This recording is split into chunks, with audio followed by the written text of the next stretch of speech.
नमस्कार, आप देख रहे हैं आज तक। आपके साथ मैं हूं सईद अंसारी और हमारे साथ हैं हमारे क्रिकेट एक्सपर्ट मदन लाल जी।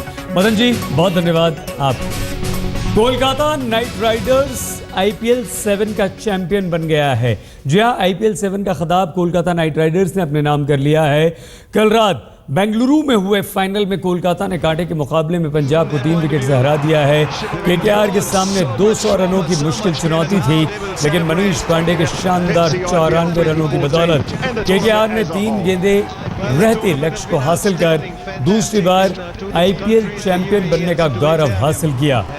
इससे पहले KKR ने 2012 में यह खिताब जीता था, तो जश्न उसके बाद ज़बरदस्त देखा गया और KKR ने यह खिताब अपने नाम कर लिया है। 200 रनों का शानदार लक्ष्य KKR ने हासिल किया। कितना मुश्किल, कितना बड़ा मदन जी ये लक्ष्य था और जिस तरह से इसे हासिल किया गया, क्या कहें? देखिए, मेरे विचार में लक्ष्य काफ़ी जो था काफ़ी बड़ा था, क्योंकि देखिए ये फाइनल मैच है और इसका प्रेशर जो है बिल्कुल अलग सा रहता है और 200 रन चेज करना बहुत बड़ी बात है। और इसमें सबसे ज़्यादा बड़ा किरदार जो निभाया है मनीष पांडे ने, और उसके साथ साथ गौतम गंभीर और यूसुफ पठान ने। हुआ क्या कि शुरुआत में उन्होंने जो रन रेट थे 10 का रन रेट, वो उन्होंने कम नहीं होने दिया, वो चेज करते चले गए। इसी वजह से लास्ट में आकर जो देखिए मैच खत्म हुआ, 3 बॉल पहले खत्म हुआ। 2020 में 3 बॉल पहले अगर मैच खत्म होता, 3 बॉलों में कुछ भी हो सकता है, काफ़ी रन बन सकते हैं, पर चेज उन्होंने बड़ा अच्छा किया। और मैं समझता हूँ कि ये जो विक्ट्री हुई है KKR की, ये बिल्कुल वो डिजर्व करते थे, क्योंकि उन्होंने क्रिकेट जो है बहुत अच्छा खेला। बीच में आकर शुरू में खराब खेला, बीच में आकर जब उन्होंने राइट टाइम पे पीक करते चले गए और फाइनल उन्होंने जीता ये मैच।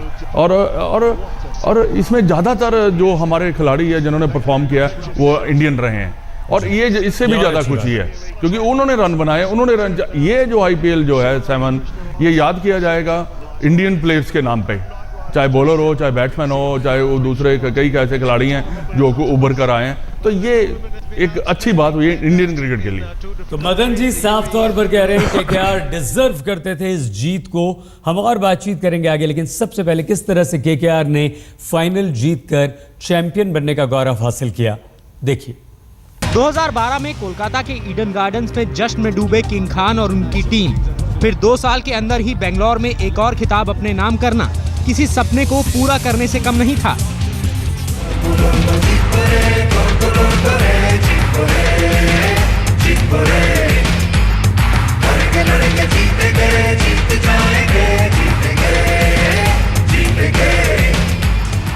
खासकर तब जब लीग दौर में KKR की हालत पतली थी। पिछले 7 मैचों में कोलकाता को सिर्फ 2 ही जीत मिली थी और क्वालिफाइंग दौर में जगह बनाने की उनकी सारी उम्मीदें टूटती दिख रही थी। कप्तान गौतम गंभीर न सिर्फ बल्ले से नाकाम साबित हो रहे थे, बल्कि उनकी लीडरशिप पर भी सवालिया निशान लग रहे थे। लेकिन IPL का UAE राउंड खत्म होने के बाद तो जैसे KKR की किस्मत ही बदल गई। शुरुआती 2 मैचों में कोलकाता को हार का सामना करना पड़ा, लेकिन उसके बाद जीत का जो सिलसिला शुरू हुआ वो आखिर तक बदस्तूर जारी रहा। लीग दौर में पहले लगातार 7 जीत दर्ज कर अंक तालिका में पंजाब के बाद नंबर 2 की टीम बनी। फिर क्वालिफायर 1 में पंजाब को हराकर कोलकाता ने लगातार 8वीं जीत हासिल की। कामयाबी का यह दौर टीम के साथ साथ खिलाड़ियों के लिए भी खुशखबरी लेकर आता रहा। अरसे बाद सिलेक्टर्स ने गंभीर को टीम इंडिया में जगह दी और वो इंग्लैंड दौरे के लिए टेस्ट टीम में शामिल कर लिए गए। KKR की किस्मत पलटने में रॉबिन उथप्पा की भी अहम भूमिका रही। उथप्पा का बल्ला जमकर बोला तो उनकी किस्मत भी पलट गई। टीम इंडिया में उनकी भी वापसी हो गई। शाहरुख के नाइट राइडर्स को हौसलों की उड़ान सुनील नरेन की फिरकी से भी मिली। आखिरकार इस टीम ने IPL 7 के आसमान पर कामयाबी की उड़ान भर ही ली। आज तक ब्यूरो। मदन जी, आपने कहा KKR डिजर्व करती थी इस जीत के लिए, लेकिन ये जो मोमेंटम पहले से बना हुआ था, क्या उसका असर था कि फाइनल में वो अपने आप को और ज़्यादा आत्मविश्वास के साथ उतार पाए, खेल पाए, जीत पाए? देखिए, मोमेंटम बना हुआ था क्योंकि जब से उन्होंने फॉर्म पकड़ी है गौतम गंभीर और रॉबिन उथप्पा ने, उसके बाद आप देखिए यूसुफ पठान के जो उन्होंने क्वालिफाई कराया 25-30 रन बनाकर 1 ओवर में, वो एक बहुत बड़ी बात थी। तो जब आपका मोमेंटम बनता है, जब टीम का एक आत्मविश्वास बढ़ जाता है कि हम ये जो है मैच जीत सकते हैं, तो उससे ये उनके लिए ये काफ़ी अच्छा रहा फाइनल में। पर देखिए सब जो दर्शक हमारे या कोई भी बाहर के जो हम पंजाब किंग्स 11 की बात कर रहे थे, क्योंकि उनकी टीम बहुत काफ़ी ज़्यादा स्ट्रांग थी, तो वीकनेस जो थी वो थोड़ी सी बॉलिंग में थी, पर केकेआर ने पूरा एक्सप्लॉइट किया। और मैं कहूँगा कि जो पंजाब जो हारा है अपनी वजह से भी हारा है। इसमें 2020 में प्रेडिक्ट करना बड़ा मुश्किल होता है, पर फिर भी इनको जो स्मार्ट चेंजेस होती हैं जिसमें कैप्टन को करनी चाहिए तो वो नहीं कर पाए। और स्मार्ट बॉलिंग जिसको कहते हैं, आपने लास्ट ओवरों में गेंद अगर 13-14 रन आप शॉर्ट पिच करे जा रहे हैं, वो भी गलत बात है। आप यॉर्कर मारें जिसमें रन रुकने के ज़्यादा चांसेस हैं, पड़ने के ज़्यादा चांसेस होते हैं, शॉर्ट पिच पे कम चांसेस होते हैं जब आप यॉर्कर मारते हैं। तो ये केकेआर ने स्मार्ट क्रिकेट खेल के ये मैच जीता है। ये ऐसे नहीं है कि 2020 में आपको ध्यान रखना पड़ता है किस मोमेंट पे हमने मैच को कैसे खेलना है और कैसे निकालना है। शानदार 94 रन मदन जी मनीष पांडे के, हम उस पर भी आपसे बात करेंगे बस अब कुछ ही देर में। लेकिन जी फाइनल मैच था, ये रोमांच से भरा हुआ था, मुकाबले के हर उतार चढ़ाव को समेटे हुए। सबसे पहले आप हमारी ये रिपोर्ट देख लीजिए, फिर मदन जी से हम करेंगे बातचीत। फाइनल का महामुकाबला और खिलाड़ियों की धड़कनें तेज। पहले बल्लेबाजी में हाथ आजमाने का मौका मिला पंजाब को। वीरेंद्र सहवाग और मनन वोहरा की सलामी जोड़ी ने रंग जमाने की कोशिश तो की, लेकिन उमेश यादव ने वीरू को सस्ते में आउट कर रंग में भंग डाल दिया। कप्तान जॉर्ज बैली खुद को प्रमोट कर तीसरे नंबर पर बल्लेबाजी करने को उतरे, मगर सुनील नरेन की फिरकी ने उन्हें बेआबरू करके पेविलियन का रास्ता दिखा दिया।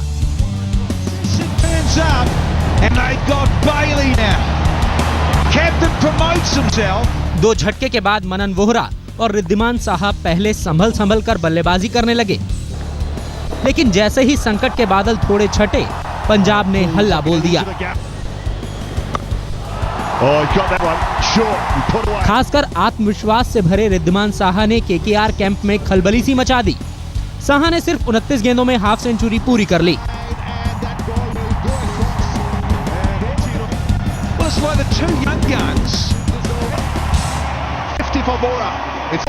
इसके बाद तो दोनों बल्लेबाजों ने रनों की ऐसी बारिश की जिससे खेल का रुख ही बदल गया। हालांकि केकेआर के पास साहा और वोहरा दोनों को आउट करने के मौके भी आए, लेकिन वो उसे भुना नहीं पाए। जीवनदान मिलने के बाद तो दोनों बल्लेबाज और भी आक्रामक हो गए। इन दोनों की बल्लेबाजी ने पंजाब को मैच में वापस ला दिया। आखिरकार पीयूष चावला अपनी ही गेंद पर मनन का कैच लेकर इस साझेदारी को तोड़ने में कामयाब रहे।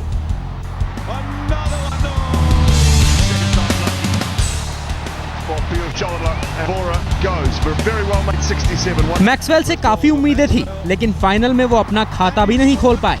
साहा शान से अपनी पारी आगे बढ़ाते रहे और देखते ही देखते उस मुकाम पर पहुंच गए जिसके बारे में किसी ने कल्पना तक नहीं की थी। सुनील नरेन की गेंद पर छक्का मारकर साहा ने आईपीएल में अपना पहला शतक पूरा कर लिया।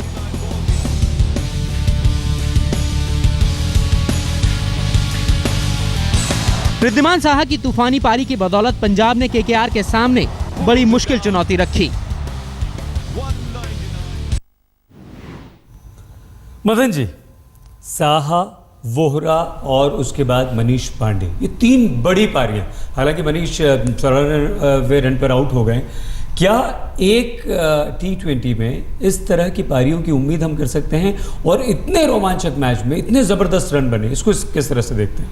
मैं समझता हूं कि ये जो इनिंग्स खेली है मनन वोहरा ने और शाह ने और उसके साथ मनीष पांडे ने, मैं ऐसी पारियां बहुत कम देखी हैं जिन यंगस्टर ने फाइनल में आकर खेली हो। क्योंकि देखिए फाइनल का जो प्रेशर, जैसे मैंने बात की, वो अलग होता है। अगर मनीष पांडे की बारी जो है वो ज़्यादा महत्वपूर्ण है, इसलिए क्योंकि उन्होंने चेज करते हुए वो रन किए हैं। उसमें ज़्यादा प्रेशर रहता है क्योंकि आपको प्लानिंग करनी पड़ती है कि अब मैं मारूं या ना मारूं, क्योंकि टारगेट आपको हमेशा उस टारगेट के साथ चलना पड़ता है। तो उसके साथ चलने से कई बार आप गलती भी कर जाते हैं। पर मनीष पांडे ने ऐसा लास्ट मोमेंट में आके थोड़ी सी गलती का अगर वो फिनिश कर देते और भी ज़्यादा अच्छा रहता, क्योंकि वो कर सकते थे, क्योंकि टारगेट उनके हाथ में आ चुका हुआ था। पर शाह की अगर आप बात कर रहे हैं, बेहतरीन पारी, क्योंकि 10 ओवर में इतने रन नहीं बने थे। लास्ट 10 ओवर में आकर शाह ने जो इनिंग खेली है मैं समझता हूँ कि हम बात धोनी का उत्तराधिकारी अगर कोई कहें तो ये है, क्योंकि इसका और भी एक बात कहना चाहूँगा, ये परफॉर्मेंस करता चला आ रहा है। ये नहीं है कि उन्होंने पहली बार 40-50 करता आ रहा है। और मनन बोरा वो नए खिलाड़ी अभी उभर के आए हैं। इस बार सबको मालूम पड़ेगा कि मनन बोरा जो है एक अच्छा खिलाड़ी है। तो मैं जैसे आपको बताया ना कि IPL में काफ़ी फायदा हुआ हमारे क्रिकेटरों को। और एक सबसे बात ये है, खुशी है कि जितने भी हमारे इंटरनेशनल प्लेयर थे बाहर के, उनको काफ़ी इस बार जरा उनको सोचना पड़ेगा कि नेक्स्ट टाइम आए तो मदन जी खुश यहाँ पर इस बात से हैं कि भारतीय खिलाड़ियों का जलवा रहा है और ख़ासतौर से फाइनल में तो कमाल कर दिया। शाहरुख खान बेहद खुश, लेकिन मनीष पांडे के शानदार 94 रनों की बदौलत पंजाब से ये खिताब छीना गया है। मनीष ने 50 गेंदों में 7 चौकों 6 छक्कों की मदद से ये धमाकेदार पारी खेली और इसी पारी की वजह से पंजाब के रिद्धमान साहा का शतक बेकार चला गया, जिनकी तारीफ मदन लाल जी लगातार कर रहे हैं। साहा IPL सीजन में 7वें में शतक जमाने वाले दूसरे भारतीय बने, लेकिन उनका शतक टीम को जीत नहीं दिला पाया। तो 55 गेंदों पर शानदार ये 115 रन साहा ने यहाँ पर बनाए हैं। मदन जी एक बहुत अच्छी बात आपने कही कि भारतीय खिलाड़ियों का दबदबा रहा, और ये जो युवा बल्लेबाज हैं, ये निखरते हुए उभरते हुए बल्लेबाज कैसे आपको भविष्य एक मजबूत टीम के रूप में, एक बेंच स्ट्रेंथ के रूप में दिखाई देते हैं? नहीं, भविष्य तो काफ़ी अच्छा दिखाई देता है, पर होता क्या है कि इनको कैसे लुक आफ्टर किया जाए, कैसे इनका ध्यान रखा जाए, और इनको भी चाहिए कि अपनी परफॉर्मेंस जो है लगातार देते रहें, तभी आप इंडिया खेल सकते हैं। क्योंकि आपका अल्टीमेट जो है वो है इंडिया के लिए खेलना और वहाँ अच्छा प्रदर्शन करना, और इनको मौके भी मिलने चाहिए, चाहे इंडिया A टीम हो, चाहे साइड के गेम हो, कोई टूर पे जब टीमें जाती हैं उनके साथ लेके जाना। ऐसे अगर आप एक्सपोज करते रहेंगे, इनको ग्रूम करते रहेंगे, फिर तो बहुत भविष्य जो है भारतीय टीम का बहुत अच्छा है। ये ना हो कि कर कोई और रहा है और जा कोई और रहा है। ये ऐसा भी होता है इंडियन क्रिकेट में कि आपने 1-2 मैच खराब किए, आपको लाइन से पीछे हटा देते हैं और पीछे आप फिर वेट करनी पड़ती है। उसमें कई बार ऐसा भी हुआ है कि जो अच्छा करते करते वो दिखाई भी नहीं दिए। मनीष पांडे की बात देख लीजिए, क्योंकि इन्होंने कैरियर शुरू किया था बहुत अच्छा खेला था, और उसके बाद इसने अच्छा खेलता भी चला गया, और ये इसको सेलेक्टर जो थे भूल गए, और कोई ऐसा किसी ने इल्ज़ाम लगा दिया कि डिसिप्लिन है ये इनका अच्छा नहीं है। तो ऐसे करते हुए कई ऐसे जिनको नहीं सिलेक्ट करना होता, कई कुछ बना देते हैं उनके नाम पे। ये तो सवाल उठा रहे हैं आप सेलेक्टर्स पे यहाँ पर। बिल्कुल, मैं सवाल उठा रहा हूँ इसलिए कि देखिए अभी हाल ही में जो सिलेक्शन हुआ है इंडियन टीम का, जो इंग्लैंड जाने वाली है, हम संजू सैमसन, राहुल का, और उसके बाद हम वृद्धिमान शाह तो सेलेक्ट हुए हैं, वोरा का या दूसरे लोगों का हम बात करते रहे। गया कौन, सेलेक्ट कौन हुआ? स्टुअर्ट बिनी।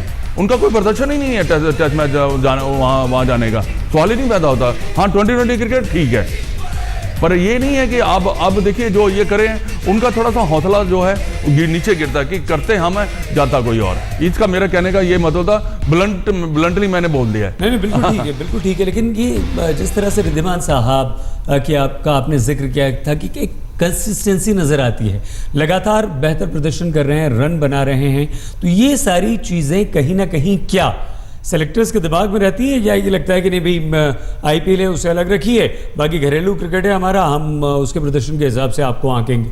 नहीं, देखिए इनमें टैलेंट है। उन्होंने आपको देखना क्या होता है कि किस प्रेशर पे वो नहीं खेलते, टैलेंट तो नज़र आता है। ठीक है, 2020 डिफरेंट फॉर्मेट है। अब मैं वृद्धिमान शाह की अगर बात करें, ये कई टूर पे गया भी है इंडियन टीम के साथ, पर ज़्यादातर किसको चांसेस मिले? दिनेश कार्तिक को मिले। तो ये यहाँ पे थोड़ी सी गड़बड़ जरूर होती है। तो ये थोड़ा इसलिए मैंने कहा, एक्सप्लेन किया है कि इनको कैसे इसको पकड़ के कंट्रोल कर ध्यान रख के इनको लाया जाए, वो सबसे बड़ी बात होती है, जो तब बेंच स्ट्रेंथ बनती है। ये बेंच स्ट्रेंथ तब नहीं बनती कि एक बार गए फिर भूल गए, फिर बाद में 3-4 साल के बाद आप फिर उनको याद कर रहे हैं। एक सवाल भी यहाँ पर मदन जी ने उठा दिया, महत्वपूर्ण है और भारतीय क्रिकेट के भविष्य के लिए बहुत ज़्यादा ज़रूरी है, हमारी बेंच स्ट्रेंथ के लिए बहुत ज़रूरी है।